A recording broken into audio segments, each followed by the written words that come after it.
ज्वलंत आचार।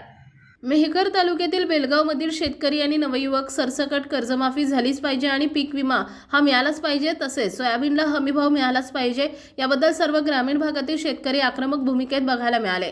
शेतकरी नेते रविकांत तुपकर यांनी सिंदखेड राजा येथे बेमुदत अन्नत्याग आंदोलन सुरू केले। या आंदोलनाचा आज दुसरा दिवस आहे, दुसरा ते तिसरा दिवस आहे। या आंदोलनाला महाराष्ट्रातील सर्व जिल्ह्यातून तसेच तालुक्यातून पाठिंबा मिळतोय। बुलढाणा जिल्ह्यातील मेहकर तालुक्यातील शेतकरी गावागावात मिरवणूक काढून तसेच रस्त्यावर उतरून आक्रमक भूमिकेत बघायला मिळाले।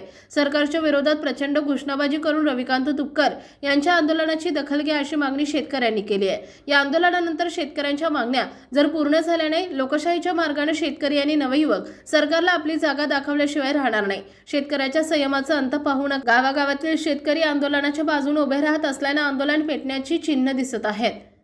अनेक ठिकाणी शेतकरी आणि नवयुवक निदर्शने करत आहेत। यावेळी सरकारच्या शेतकरी विरोधी धोरणाबाबत जोरदार